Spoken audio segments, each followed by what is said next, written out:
Welcome to Below the Line, where we talk about working in Hollywood from the crew perspective. My name is Skid. I'm a former assistant director and your host. Today, we're talking about The Harder They Fall, a stylish Western with Jonathan Majors and Idris Elba leading a fantastic ensemble cast. It released in theaters last month and is currently streaming on Netflix. At Rotten Tomatoes, the Tomato Meter score is 86%, and the critics' consensus reads, "It isn't as bold and fearless as its characters, but The Harder They Fall fits its well-worn template with style, energy, and a fantastic cast." As always, we're not concerned about what the critics think. My guest today is the film's editor, Tom Eagles. Tom, you've been working as a film editor since 2009, and you've collaborated with director Taika Waititi on 3 of his films and several TV projects, dating back to What We Do in the Shadows, the movie. Welcome to Below the Line. Thanks, Skid. Nice to talk. Tom, glad to have you here. Listeners, this is your spoiler warning for The Harder They Fall. There are a lot of enjoyable twists and turns in this film, so I do recommend that you watch it before listening any further. But first, we're going to start with you, Tom. Tell me a little bit about starting out in the film business for yourself. Yeah, I started out in a slightly different career. I had this whole parallel career as a promo director. So sort of making trailers and title sequences and promos for mostly TV. And I did that for, 5 or 10 years. But I had obviously always wanted to be involved in making films. So I got to a point where I decided I had to make a break. And a friend of mine was working as an assistant editor on movies. And it felt like the stuff that he was doing was much more interesting in terms of long form storytelling, which I'd always wanted to do. So I made a break. I ditched the director title for an assistant title, which some people thought was kind of crazy at the time. I bet. And I did a little bit of assisting and learning from some amazing editors. Yeah, and then started cutting under my own name. So in the early days, you were doing TV, and you're based in New Zealand at the time. Is that correct? Yeah, all of that was in New Zealand. And I started out mostly in TV. I think my first credit was a kids kind of superhero comedy called The Amazing Extraordinary Friends, which was a great film school because it punched above its weight. You know, I had a lot of VFX and we did a lot of trick shots and within a half hour or like 22-minute episode, we tried to tell a lot of story. So that was a great place to cut my teeth. And then I moved on to things like Spartacus and Evil Dead, which were very fast turnaround. I think on Spartacus, we had something like 10 days to cut an episode. So again, it was a great kind of place to learn. You had to be decisive and you had to kind of figure out what you wanted to do pretty quickly. Now, I teased it in your intro, but tell us more about working with Taika Waititi. I noticed on IMDb that while your first edit collaboration is What We Do in the Shadows in 2014, you actually had a special thanks on his film Boy, which came out in 2010. Right. Yeah. I think the thanks is for showing up to a screening and putting some ideas in the hat, which I was very gratified to see turned up in the movie. There was that, and I also wound up cutting trailers for the film. But I met Taika through my wife, Danelle, who's a makeup and hair designer, and she was designing on Boy. So I had met him, maybe a little bit before that, but got to know him a little bit through the process. They were hanging out at our house, designing the look of the movie, or the hair and the makeup at least. And so I sort of got to know him slowly through that process. Like I said, I went along to a screening and had a fairly basic idea about starting later into the movie, starting with this beautiful piece to camera that breaks the fourth wall that they have in that movie. And from there, I cut some trailers for the movie, and then I got the call up to go down to Wellington and cut What We Do in the Shadows, because I'm from Auckland. But yeah, so Shadows was kind of the beginning of our collaboration as director and editor. But you've been back for Hunt for the Wilder People and Jojo Rabbit. Fantastic films you've worked on here, Tom. But talk to me a little about how Taika works and whether it is an ongoing relationship or just how he approaches his relationship with editors in general.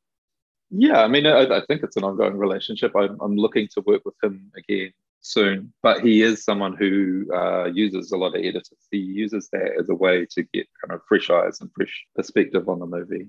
He's not someone who's really over your shoulder through the edit. So I guess the counterpoint to that is he might look for another perspective from another editor. So those first few movies we did together were all multiple editor deals. I think What We Do in the Shadows had 3 editors, and I feel like we each did the equivalent of a feature film's worth. Just combing through all of the improv, I did a lot of restructuring on that movie, just trying to find the right tone, working with music and whatnot. So that was a thirsty film that really required, I think, 3 editors. And since then, I think it's just been kind of part of his process that usually he'll at least try. Sometimes you don't get anything out of it, but it's worth trying another perspective every now and then. Now, you didn't work on Thor Ragnarok, and I'm curious if that was sort of that large studio film just had a different approach to the movie, or if you were working on something else at the time. Well, a bit of both. Because Taika's always kind of, used a bunch of people, I've never been able to, hold up traffic for him. I've just had to move on. But I guess the other thing about Thor was Marvel was taking a big punt on a guy who had only done very small indie movies at that point. And I guess maybe I'm surmising that they didn't want to take a punt on an editor who'd only done a couple of small indie movies at that point. They have their own kind of editorial staff there, I think. It's a certain style. Although the Thor films are Taika movies, they're definitely part of the MCU umbrella, and I definitely wasn't part of that at that point in time. Well, bring us up to the present then. What were you doing when you got the call for The Harder They Fall, and how did that project come into your lap? I was in LA I was probably here for the Oscars. So it was in the middle of all of the chaos around Jojo Rabbit, and, Oscars and BAFTAs and doing press. And yes, worth noting that you were nominated for an Oscar for your editing on Jojo Rabbit. Right, yeah. So that was a fun time, kind of a magical time, I guess, your first nomination. And I got on the phone to James. Well, rewind a little bit. I read the script and was very excited about the script. It was this very soulful and stylish investigation into cyclic violence and intergenerational trauma. And it was an all-black cast, which, I felt like after a century of kind of angry, misogynist white dudes in the driving seat, that was kind of refreshing. And then the other thing that really drew me in with the script was the music. James had written a whole lot of needle drops into the fabric of the movie. There are only a couple of them left in the movie because he wrote so much music for the movie. But things like Promised Land by Dennis Brown were all sewn into the script. And so, I knew that tune from growing up. My brother was a reggae DJ, so I know a lot of reggae music and kind of familiar with the ongoing discourse between reggae and westerns. So I could kind of see that, it leapt off the page to me. And I thought that is something that I've never seen or heard in the movies. So for listeners who are not aware, Jeymes Samuel, who directed the film, is also known as the Bullitts. And he's a London-based writer, director, singer-songwriter, and music producer. Yeah, I think musicality is just in James's DNA. And in fact, he doesn't really draw a distinction between music and dialogue and sound and action. It's all part of the same cosmic slot for him. So that was very apparent from the script. There's a real musicality to the script, but also when I got on the phone with him, that first meeting, he pretty much sung the movie to me. And he's a very joyful, charismatic character. It was like being invited to the best party that you've ever been to. There's no way I could say no at that point. So then I signed up and headed out to Santa Fe, New Mexico in March of 2020 originally. And I was going to be editing on site, not on set. I try and keep my distance from the set itself, but I was going to be in some production offices in Santa Fe. And we were getting set up for the first shot of the movie. And COVID happened. Basically, we got shut down and we thought maybe there was a week where we thought maybe we'd get back on our feet. And then the whole world shut down. So I had my family with me in Santa Fe, and we figured the most prudent thing once the film had closed down was to head back to New Zealand, which was relatively COVID-free at that time. And so we went back and I kind of thought the film might have fallen over. I really wasn't sure if it was going to get back on its feet. I did a couple of interesting projects remote from Aotearoa. And then I got the call up that we were starting up again, right in the middle of COVID, which was tremendously difficult for the shooting crew. But I think we started about September of 2020. And then come July of 2021, we were back shooting pickups in exactly the same spot. The only scene that we reshot entirely was the opening scene of the movie. So I was out in the same spot that I had started. It was kind of a surreal experience. It felt as though nothing had changed. The landscape was completely the same. The mountains looked the same. The weather's the same. But so much had happened in the meantime. It was kind of a trip. And so when you were editing the film, you were in New Zealand while they were filming in New Mexico for principal photography. What was your relationship with the back and forth as far as dailies or scenes, or how often did Jeymes give his attention to what was being edited versus what he was doing on set? Because I know that can be a difficult balance. It can be, but I actually somehow the long distance thing played to our advantage because we were also worried about it. You know, it being the first time that he and I had worked together, being his first big feature film, I think some other people were concerned that we were in contact and talking about the coverage. So we set up a weekly catch up on a Saturday. I rolled my week, I think, to something like Wednesday to Sunday, so I could be available to him on his Saturday. And we would wind up, we caught up over Evercast, which is a system for sort of playing a video tap out of my Avid direct to his laptop. And I would play him scenes and then we would just talk as well. I think we were able to do a lot of the kind of necessary bonding and just shooting the shit and talking about movies during the shoot process. And I've never really had that with a director. Normally they're so busy, especially with someone like Jeymes, who's wearing, count them, like 4 hats: director, producer, writer, composer. And he was composing during that period as well, already at that stage. But it turned out to work really well. And I think we just had this strange simpatico that I was nervous, obviously, showing him the first few scenes that I cut, especially where I'd taken a few big swings here and there and, maybe departed from what was on the page. But he was just overjoyed at what he was seeing. He was very happy. And so we just started out on a really good note. And it only got better from there. Well, I want to talk about some specific scenes with you, Tom. But first, let's talk about some of the overarching challenges of this film. You mentioned that Jeymes sang the script to you during that first call, which I think really is a nice way to think about this film. But talk to me about the changes that happened between that script you originally read and this final cut. Right, yeah. I mean, we did a little bit of shuffling through the middle of the film. We did a lot of reductions. There's a lot of stuff that just had to come out. There was a whole kind of Redwood debt MacGuffin. It didn't pay off, so there was no way to make it a satisfying storyline. And it really kind of just complicated things and drew away from the central axis of Nat Love versus Rufus Buck. And it was quite simple revenge tale, or what seems to be on the surface a simple revenge tale. So we really pared back on that storyline. The other thing that was a challenge was there's so many characters. There are something like 9 or 10 leads in the movie. And the original script sort of just dropped you in it. And we found that it was hard to keep track of who was on which team. So through the process of reduction and pulling things out, we found we were able to create very strong entrances for each character. So we held off introducing any of the Buck gang, the Idris Elba gang, until the second act, really, or about 20 minutes into the movie. And when we do, the first time you meet Regina King's character now in the movie, she's shooting a guy in the face. It's a fairly memorable moment. Lakeith Stanfield is soliloquizing about nonviolence. Wiley Esco, the first time we meet him now in the finished movie, speaks to camera. He's chewing a steak and you think he's chewing Rufus out. It turns out not to be the case. But, as first assembled and written, there was a lot of exposition, especially through the first act, but also through the middle of the movie. There was a lot of positioning, just sort of getting the gangs in place. And so we pulled a lot of that out, and we pulled out things like there used to be a flashback showing Rufus Buck's childhood. Now, we're doing spoilers, right? So you wind up finding out that Rufus and Nat are brothers and that he had a very different experience of the same father. Some of that was shown in a fairly abstract way in a flashback. And it wasn't that we were giving away too much plot, but it felt like we were just getting too close to Idris Rufus, and we wanted to keep him kind of mysterious and keep his intentions mysterious. So part of that was pulling out this whole debt situation with Redwood, the flashback, and also sometimes in a scene I would just take his dialogue away.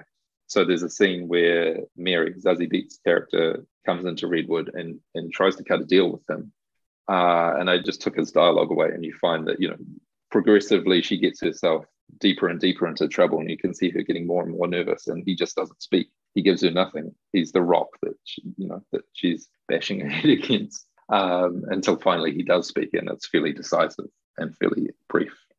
So it's a funny thing, as an editor, I struggle with the idea that all we do is cut things out, but reduction is a very valuable tool. it does more than just cut time out of the movie. You're able to clarify the storylines and the characters often just by pulling stuff away. Well, Tom, you alluded to it, and I want to make a special emphasis.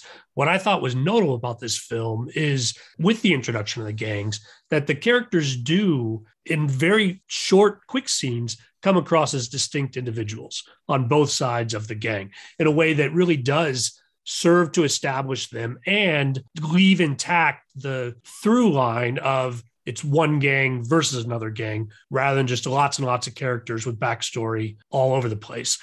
I think it's fascinating that there was more filmed about this, and then you sort of had to pull those moments out. Talk to me more about finding those moments, introducing the gangs, and whether or not that sort of puts you at the mercy of the performances you get from the actors with these characters as well. Yeah, absolutely. I mean, if we talk about Bill Pickett and Jim Beckwourth, who we kind of described as the soul of the film, the kind of we described them as a C-3PO and the R2-D2 of the movie, and they provide kind of humor and levity, but they're also, that humor and levity turns to pathos and emotion towards the end of the movie. So it was important to set them up really well. And it was a similar thing. There used to be a lot of dialogue at the beginning of their first scene, and we just dropped you in it. We pulled that stuff out, and we found that if you started with Bill Pickett singing and picking people off with a rifle, it was fairly clear who he was. He's the sharpshooter. And Jim Beckwourth enters that scene with the line, "Patience is a virtue," right? So you get the idea fairly quickly that he's the showboat. So it was about sometimes to begin with penciling the characters, just outlining a silhouette to get something memorable in the audience's head. And then we were able to deepen that as the movie progressed. But yeah, you're always at the mercy of the performances to a degree. And fortunately, we had great performances in this movie. I feel like people like RJ, who plays Beckwourth, they kind of buy themselves their screen time to a degree. He was so charming. And we knew we had to invest in him because, again, spoiler alert, he dies in the third act.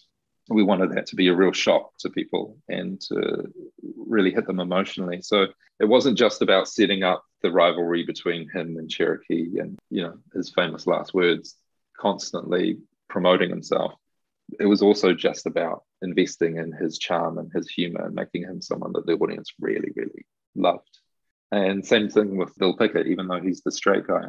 Likewise, I think Regina, Trudy Smith, she's a character who almost bought herself more real estate in the movie. We had scenes like the scene where she tells Mary the story of her sister. And on paper, you could cut that scene out and the movie would still make sense. But it made so much more sense of who Trudy was and her loyalty to Rufus, and also the rivalry between the two women, which also pays off at the end of the movie. And we also had a lot of ad-lib and improv in this movie. So it was kind of a process of, most of the actors were good at ad-lib, but finding those performances that still built the story was the trick. Tom, also talk to me in general terms about music and sound through the film. With, as we mentioned, Jeymes is composing. He brings this musical sensitivity to his directing. How did that impact the editing process for you? Yeah, it was an amazing experience for me, having a director who was also a composer, but also just the timeline which that played out. Jeymes was composing music right throughout, right from shooting through to the end of the movie. There was this kind of constant interplay between the picture edit and the music. He would give me a piece of music and say, work this in, And so I would do some editing on the track, and I would do some cutting on the pictures to try and make that piece work. So an example of that might be Guns Go Bang, which is actually the title song of the movie now. It wasn't initially intended as that. All he had to begin with was the beat, which is made up of gunshots. And he said to me, try it out on the end of the Maysville sequence when Bill Pickett is exchanging fire with the white townsfolk. It probably won't work because it'll be competing with, what's there. But I was able to find a way through cutting the track a little bit and through cutting the pictures to kind of get those rhythmic gunshots that are part of the beat of the music to coincide with what was going on in the story. You never wanted to bend it too far. You didn't want it to become a music video where the pictures suddenly became at the service of the music. But anywhere there was an opportunity for the two things to sing together as a kind of symphony, we always took that opportunity.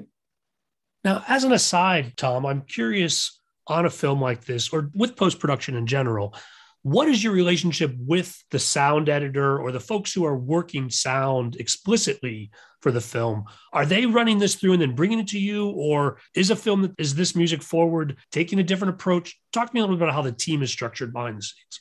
Yeah, I mean, it's a little bit of both. We had a fantastic sound team on this movie, led by Richard King, and also incredible mixers, Doug Hemphill and Ron Bartlett, fantastic dialogue editor, Russ Farmaker. So we were very lucky to have a killer team.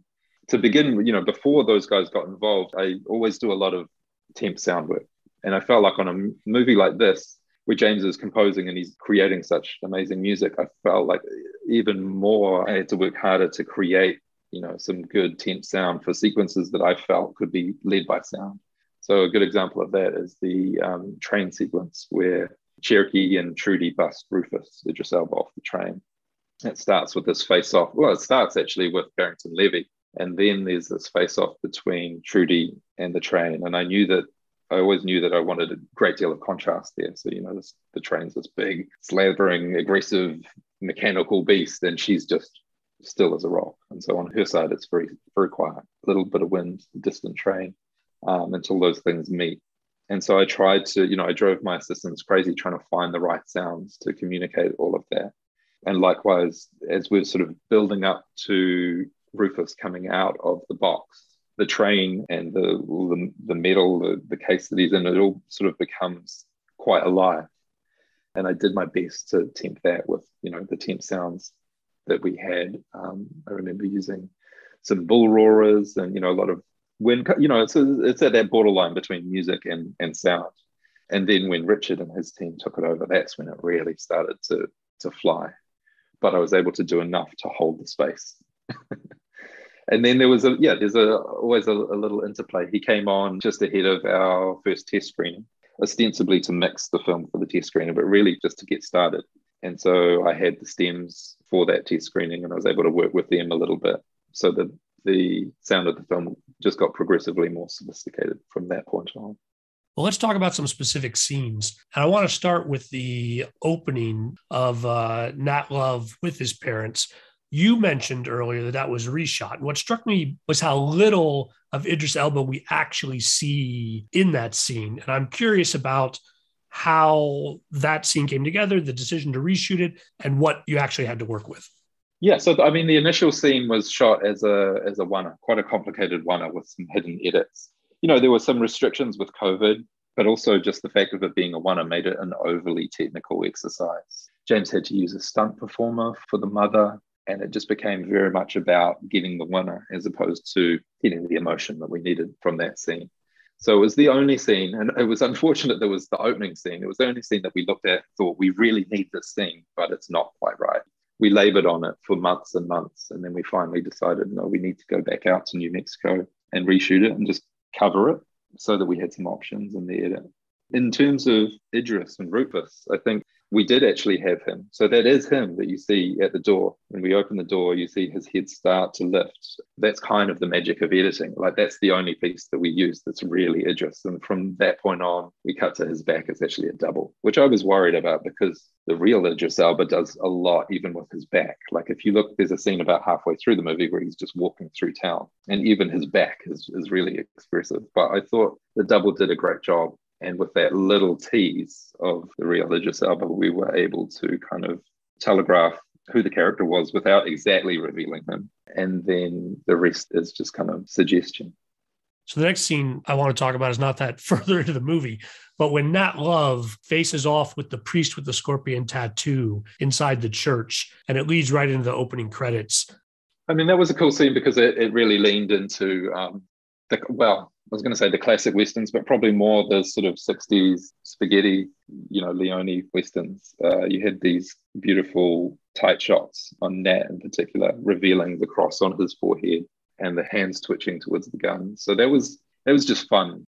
Having started with the very intense opening scene to then transition into something that was still very intense, but had a little bit of that fun of like a classic quick draw Western. Jeymes had written into the script, he wanted the frame to freeze and the text to come up. And that was really a jumping off point for me for all the text in the movie. It inspired me to go really large with the place names like Douglastown, Maysville, because I was a little bit worried that people wouldn't be able to tell, wouldn't know that Douglastown and Redwood City were different places. So I didn't want like a little lower third, but also, the opening text, Salinas, Texas, sometime later, and pulling out from that cross, that was something I came up with inspired by that idea of having this big bold text in the middle of the movie. So we knew fairly early in the editing process that we wanted to be as bold as possible, that we were going to sort of break the fourth wall occasionally, and that we were going to do very stylized things like that, like a massive title filling the screen. Earlier, you spoke about the train attack where they free Rufus Buck and the train facing off with Regina King's character, Trudy Smith. Talk to me more about that entire sequence from the stopping of the train to the freeing of Rufus and the sort of the conflict that happens in between. Yeah, I mean, that was a tremendously fun sequence to cut. You have Trudy, who's this rock, this kind of silent rock at the beginning of the sequence, and then Cherokee, who's very verbose. I think the most fun I had there was with the split screen. So there's a sequence where Lakeith is talking through the wall to the general on the inside, who's, unbeknownst to us, has got Rufus Buck locked up. I mean, that was a real challenge because Lakeith is such a free performer. He never does anything the same twice. And those two things were not shot simultaneously. All the great stuff he did about Dred Scott Free, for example, he didn't do in his offlines for the general. So I had to find sort of look for ways to make up the reactions, the appropriate reactions, and make up the time on the general's side. He didn't do the countdown on the general's side, so we had to, and I love that.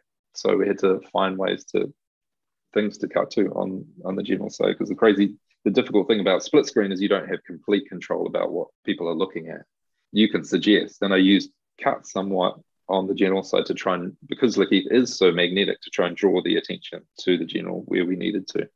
But yeah, so that was a really fun sequence. And then I think Jeymes had said he wanted the split screen to wipe on, and then I found I could also wipe it off with the movement of the door as they step into that final carriage.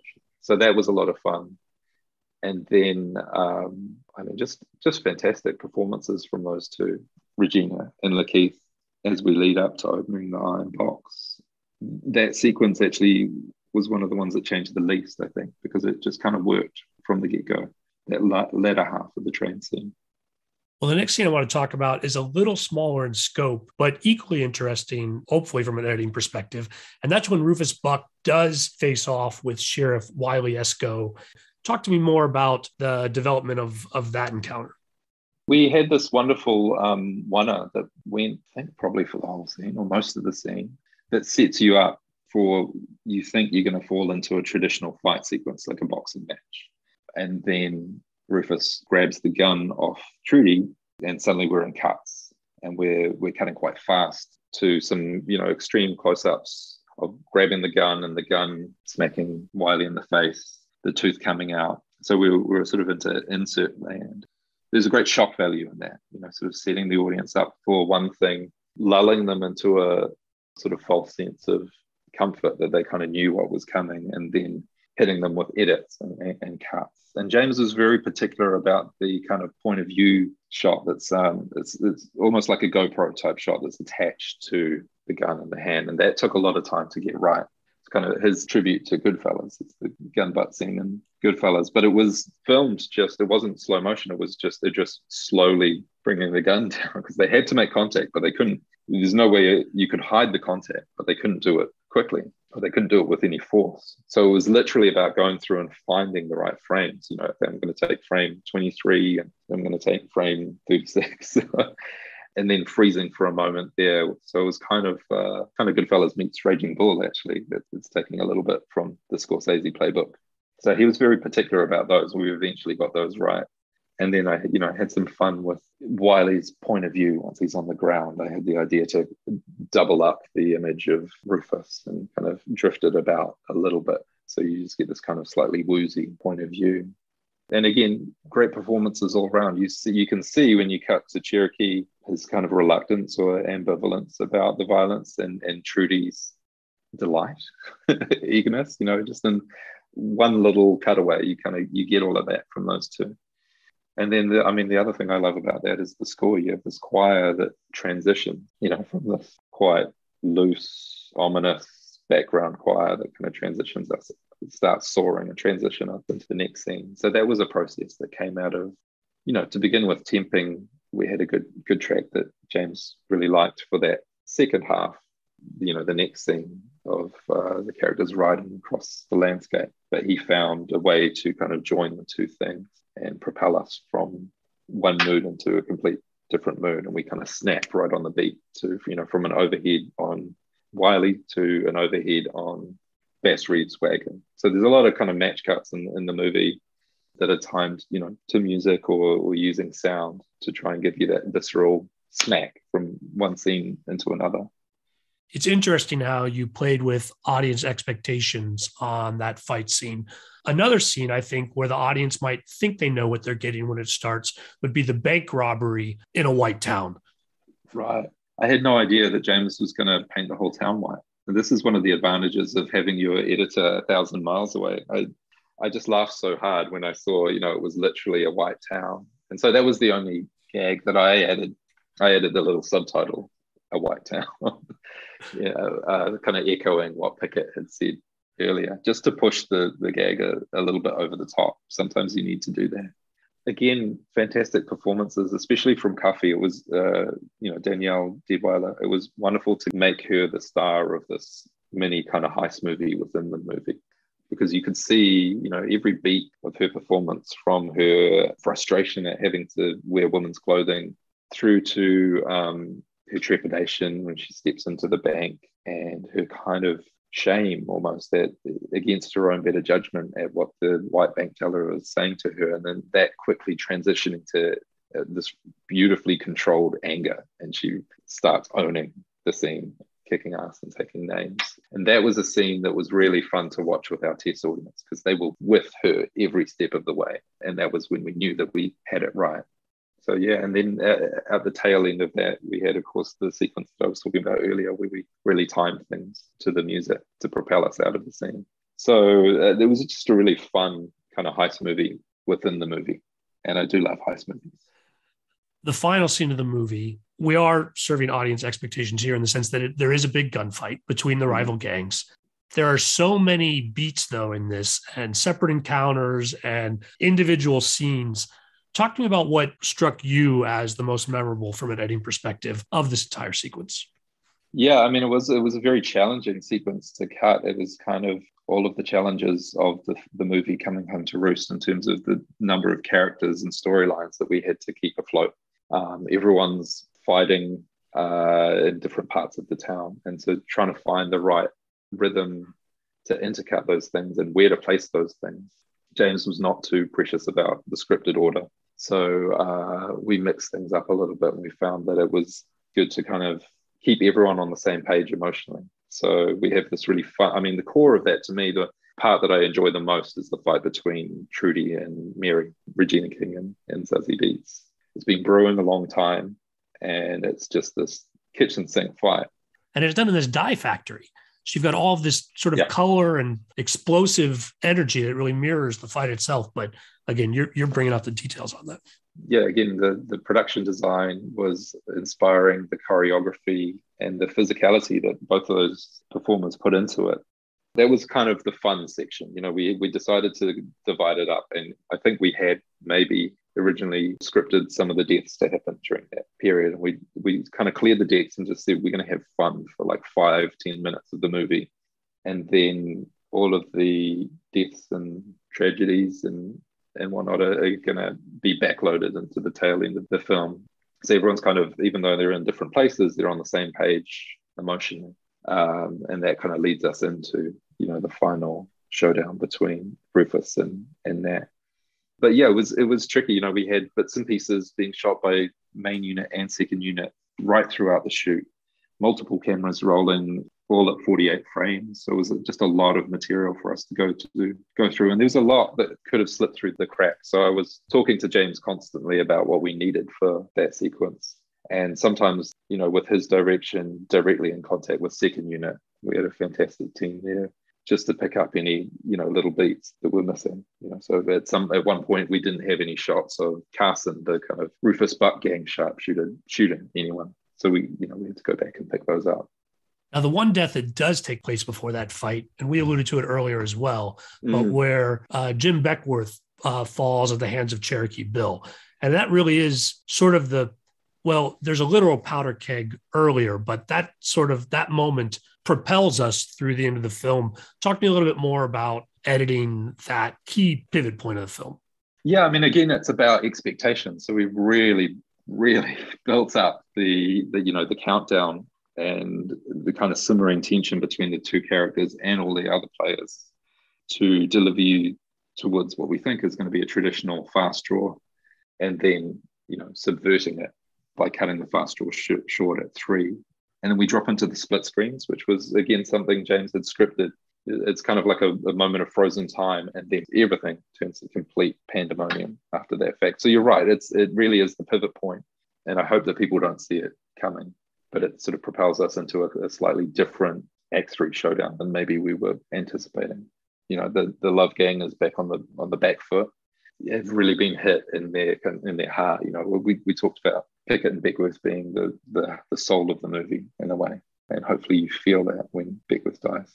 Well, and I think with all that action in between, that scene is shocking enough that it still plays in my mind when there is the final face-off with Cherokee Bill, where he does kill Pickett, but is cut down by Cuffy. Talk to me about intent with those scenes on opposite ends of this sequence. So the Beckworth sequence was very planned. It was always going to be that we didn't see Cherokee shoot. In fact, it's kind of Cherokee's thing. He's so fast, you can almost never see him draw his gun. And then it seemed like a good idea. It wasn't planned, but when we came to Cherokee versus Cuffy, it seemed like a good idea to mirror it in the opposite way. And so we play it. So you have a moment where you hear the gunshots go off. We play it in a tight on Cuffy. And her performance was so beautiful to me because it looks kind of like she may have been shot. You don't know who's shot her. And then we cut to Cherokee. Again, it's just trying to subvert those expectations where you have the opportunity. And again, to kind of mirror some of the things that have been set up. So we know that Cherokee's so fast you don't see him draw. We know that Cuffy and Beckworth have had this rivalry over who's faster. We've not seen it from Cuffy until this last scene, that she is actually a deadly quick draw. So again, it was about building expectation and then subverting it. So if there's anyone working on the film who, over the course of it, has a sense of the entire arc, it would be the editor. And so, Tom, you clearly are seeing how all these various pieces come together for the finished product. But I'm curious if, with the benefit of time, having stepped away from the movie, now it's out there, people are talking about it. Talk to me about how you feel it all came together. I mean, I feel that it came together pretty well. But I would say, it's almost the opposite for me. The benefit, a movie tends to age better the farther away I am from it, because when you've just made it, and we have just made it, we only finished it a couple of months ago, you can always see the seams. You can see things that you wish you could have done better. You couldn't think of another way. and sometimes you see, I just see a lot of, sometimes you just have to sacrifice the editing for the greater good of the story. So I see some rough edits where I know that I had to, if we had a scene that was had very complex blocking and very simple coverage, and then had to condense down. There's a scene in the bedroom between Nat and Mary, and I moved things around in that scene. It doesn't happen in the same order that it did in the script. A lot of it is gone, but also we changed where things happened in the room. And so for me, I can always see that when I watch it. I'm sure no one else sees that. I hope no one else sees that. But I hope with time that will fade, and I'll just appreciate a beautiful movie. I think it all culminated in the right way. We put so much work into trying to nuance all the characters and the performances, to the point that mainly that final confrontation, or to put it another way, the meeting of Nat and Rufus is satisfying. They're having the right amount of information, not too much, but not too little, and getting the right kind of sense of who they were. So for Nat, we really worked to keep his pain and anger central, but also give him a little charm. and also work on that love story between him and Mary, so it can feel like there's some hope for them at the end of the movie. But of course, it's all, you've seen the movie, it's very open-ended. You don't know what's going to happen. So we'll see. Is this a film that Jeymes would like to follow up on? Would he like to do a sequel to this? Yeah, I mean, I don't want to speak for him, but if you've watched the movie, it's, it's very open. There's plenty of room for a sequel, put it that way. Well, hopefully the numbers come out well with Netflix, since I know they're the ones that get to make that final decision. But until then, Tom, what's next for you?